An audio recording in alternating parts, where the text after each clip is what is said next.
Hello everyone, welcome to NCERT 6 to 10 class in short.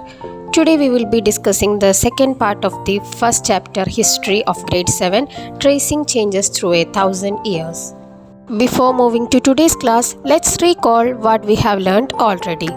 Historians get information about the past through different means. They rely on coins, inscriptions, architecture, and textual records to gain information. Historians face many challenges while learning about the past. While examining the maps, as the science of cartography was different in different periods, they looked dissimilar. This was one type of challenge that historians face in studying about the past. We have studied it already by comparing the maps. The next challenge was the languages used for writing were different in different periods. The difference exists not only in grammar and vocabulary but also in the meanings of the words. The same word may be used with different meanings at different periods. Paper became cheaper during the 14th century and hence historians depended more on textual records to learn about the past. Records may be revised at times. This again became a challenge as historians may be unaware of the first original edition written by the original author.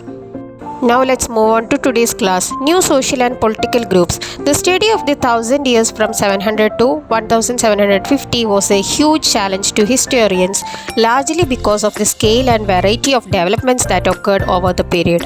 New technologies like the Persian wheel in irrigation, the spinning wheel in weaving, and firearms in combat appeared during this period. New foods and beverages arrived in the subcontinent like potatoes, corn, chilies, tea and coffee during this period.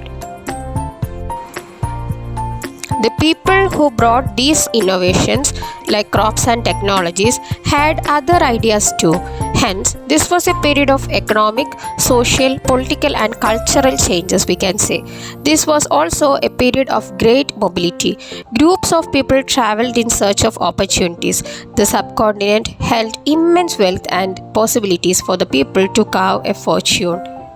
And hence, getting a job was not difficult at that times for the people.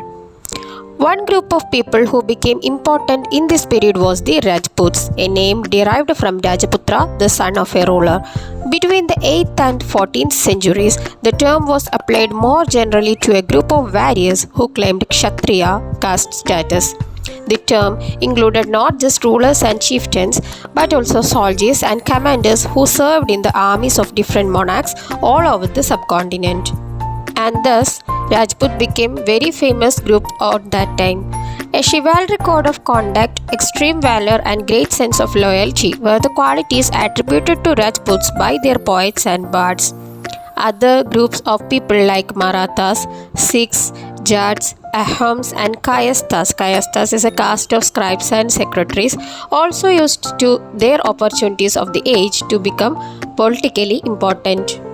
Thus, we could see the changes in all spheres of life.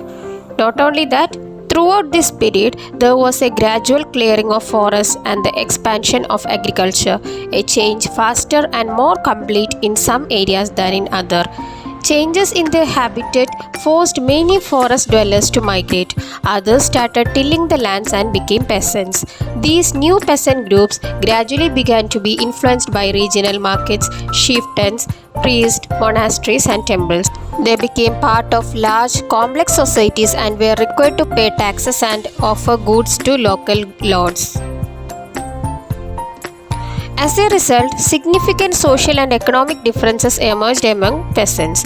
Some possessed more productive land, others also kept cattle, and some combined artisanal work with agricultural activity during the lean season.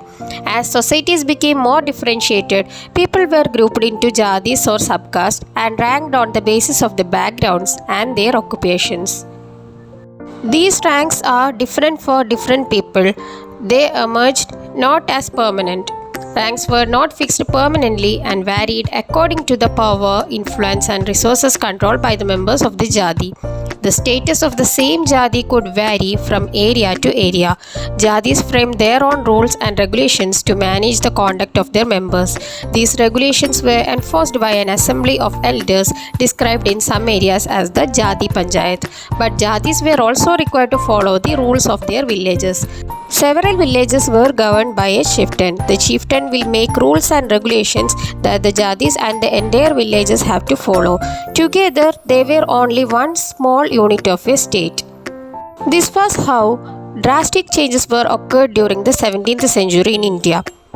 The Jati system emerged in this way. The rest of the chapter will be discussed in the next video. Until then, bye and thank you.